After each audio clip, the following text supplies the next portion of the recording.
Shout out to us. We just keep rocking. We keep doing it, making it happen. Season 2, episode 401. This is Big Vernon App Stupid. We redone a lot of stuff, even the spots, the interludes. We got it all, and some new tidbits. Happy Monday to you. Shout out to us in the Midwest. We keep rocking. Just running a little behind schedule, but I love what we're doing here. A couple of stories on the docket today. Raheem Morris out of Atlanta. Is he out of his flocking mind? We'll talk more about that. Story out of CBS Sports. Want to go ahead and look at his coaching staff and what are they talking about. Then we want to talk about a bad situation covered by Jeff Kerr in CBS Sports about the Vikings draft pick and how a tragic accident happened for him. And then now people are even shooting up the vigil. So yeah, we'll talk about that craziness. Then we go right to Georgia. In the state of Georgia, linebacker Shmail Mondon, he was arrested on racing and reckless driving, and find out why that's not the first time that's happened at that university.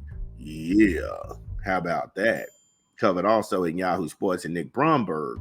Then finally, we'll talk about Serena Williams and a bad comedy night attempting to, I don't know what that was. It wasn't comedy. The jokes were bad. They were flat and they were stale. So we'll get more into that when we come back about the phony outrage, this and more. When we come back from a quick 20 from an unofficial sponsor of the show, Drop the Spot.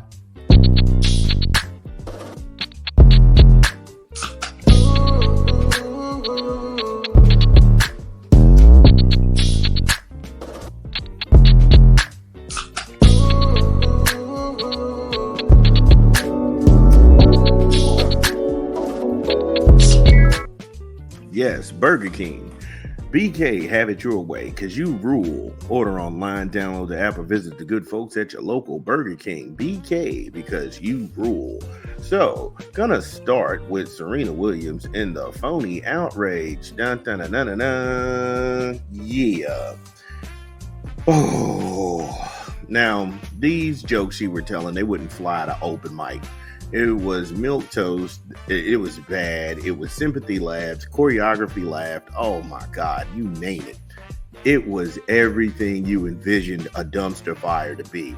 Listen, let's do this. Look, Serena Williams, she was tapped to host the Espys, which is huge on ESPN, and it's also a huge circle jerk for ESPN athletes who are trying to get their jobs after their careers have crashed and burned, and the compromised meat whistleblowers itching to get on TV. Needless to say, I didn't watch it, nor would I ever watch it. I heard the chatter about Serena's cutting-edge comedy and all of those low blows. So I said, wait a minute, I gotta tune in. Now, if I was Serena, I'd told ESPN to kiss my ass. Some of you all don't remember, so I'll help you. Back not too long ago in the distant past, the filth of Mike and Mike in the morning ESPN radio, they had a lot of weight on that station. And also on ESPN the magazine, which that isn't a paper publication and hasn't been since 2019. Nice. Another epic failure by ESPN. However, Venus was having an unchallenged year in tennis. She was on her run. She was blazing. She was burning it up. And they tried to put a horse as the athlete of the year over a living person. I cannot make this up. I cannot make this up. So I don't know if I was Serena, I would have taken that phone call. I would have hung up on ESPN at a heartbeat. Look, kiss my ass. Go get that horse if he's not glue or dog food right now. Go get that horse to host this garbage. Anyway, but Serena, let's just go with the opening joke. So she comes out and she's doing a dance. They not like us. Now, she's from Cali, okay? So that'll give you some context. She's doing the They Not Like Us, and she's doing some little dance, and then the crowd's like, woo, go, go, go. Then she tells a joke that says something to the effect, don't battle Kendrick Lamar because he'll make people in your own city hate you. And it was like, ha, ha, ha, ha, ha. And then she starts to do the dance again. And they start playing They Not Like Us. And I'm sitting there saying to myself, what? And then, like I said, wait for the funny. I don't know what was funny about any of that. Because people in California, yes, they love Kendrick Lamar. He's from California. They're going to play his records. They also play Drake records in California. I don't know if you knew this. And guess what? They love Drake in Canada because he's from Canada. And they also play Kendrick Lamar records in Canada. So it's not like, oh, the West Coast versus another country. Oh, stop it. Again, nothing to sell you. Nothing to sell you here. Oh my God, this was bad. The only thing missing that night was Serena Williams saying after every joke, y'all give yourself another round of applause. Give y'all look good. Clap for yourself. Thanks for coming. Clap for yourself. And that's what usually happens in a bad open mic after 6 comics have already said the same thing coming up and we're already 80 minutes in to a 90-minute show. Again, bad comedy. Now, she even attempted a tag. See, in stand-up comedy, when you have multiple punchlines to one joke, they call them tags. So the tag related to said joke, now that you know what a tag is, what the hell does Forrest Gump have to do with Kendrick Lamar and Drake? Because her tag at that joke was, when Drake goes to a Canadian basketball game, the people he's there with, they put their hands across the seat and like Forrest Gump and say, you can't sit here. What? Again, Serena's got to learn that you got to be able to tell people, sis, that's a bad joke. She was almost reduced to saying, where the all the Scorpios at? Scorpios. Where's all the Scorpios at?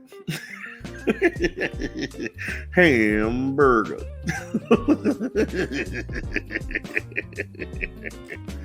Look, we're going to really take a quick 20 where we get back to a rap album we endorsing this month. This is Big Vern. Drop the spot.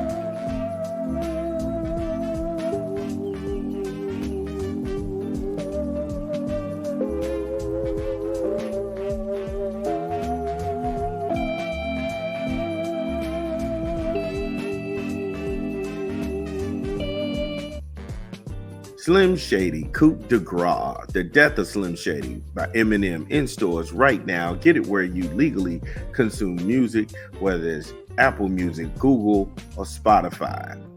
My personal favorites on this album is Habits, Evil, Fuel, and Somebody Save Me.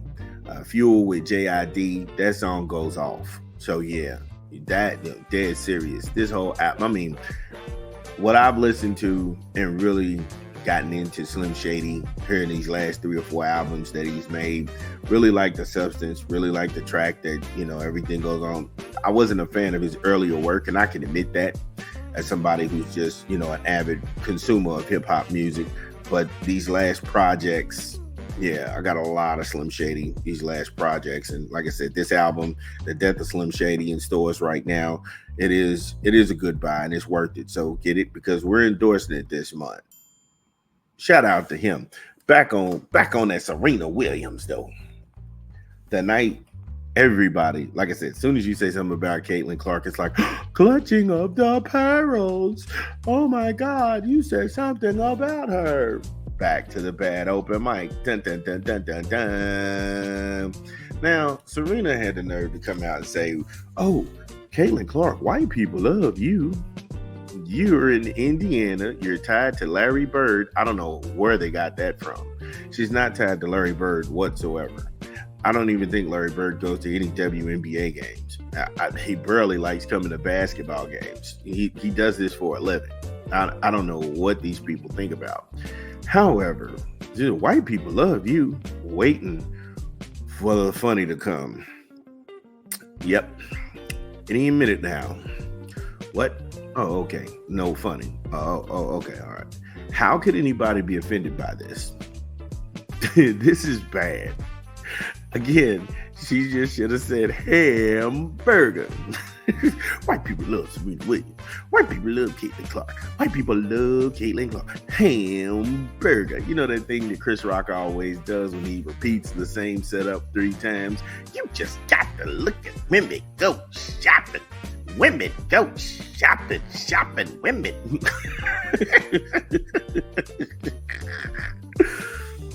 Then she talked about some baseball player who got robbed for $16 million by his translator. I don't cover baseball, nor I don't watch it or care. I'm just being honest with you. I'm always doing something in the summertime. It's no slight against the baseball fans out here, the millions and millions of people who watch it. Look, if you like it, I love it. So that's just pretty much my cup of tea. Somehow that joke was about how much more money men athletes get paid than women. Yeah, lean into some of that sweet feminism versus male chauvinism. Waiting for the laughter. Dop. Where's the compare and contrast at? Men get paid like this. Women get paid like this. White people do this. Black people do this. Hippity hoppity. Hamburger. Where's the rule of threes at? I mean, you're getting a real comic lesson right now when you start to dissect comedy and what makes people laugh. When you go into stand-up, you usually only get 2 minutes on an open mic. If it's a really good open mic, they give you 2 minutes to make somebody laugh because jokes are short. And so writing jokes and coming up with jokes isn't easy. You can't just get up there and try and be relatable and drop all of these topics and be topical and you don't have any nuance. And that's what you was looking at here. Where's the laughs? That's all I kept saying. It's a bad open mic at best with poor setups, failed punchlines, and off timing and delivery. If you're mad at material, then you don't know shit about comedy. You can't be mad at any of that material. If you're mad about it from a comedic standpoint, like this is all hack, this is bad, this is garbage, this is well vomit in a can, yeah, have at it. But to go down the road of, oh, she's offending people. This is Tom Brady's Roast 2.0. Somehow Serena got in there and really dished the tea. No, she didn't. That's why I knew this was phony outrage. That's why I knew people online, this was just a whole bunch of bots. They got together and they tried to draw attention to something nobody cared about. Nobody cared about. Again, all she kept saying was, where the Scorpios at? Y'all should clap for yourselves. Y'all look good an hour and 20 minutes into the show. And I only stuck around for the monologue because that was bad. That was bad. That was awful. I couldn't make it through anything else. Once she got off stage, I was like, oh, thank God it's over. Then when she came back, I was like, oh! It was a glorified hostage video. But do what it do. Do what it do. Look, sis, I love you, but you got to get better writers and you got to have the ability to say no because that was bad. I mean, they almost had you out there talking about shucky ducky quack quack. Where the Scorpios at? Hamburger.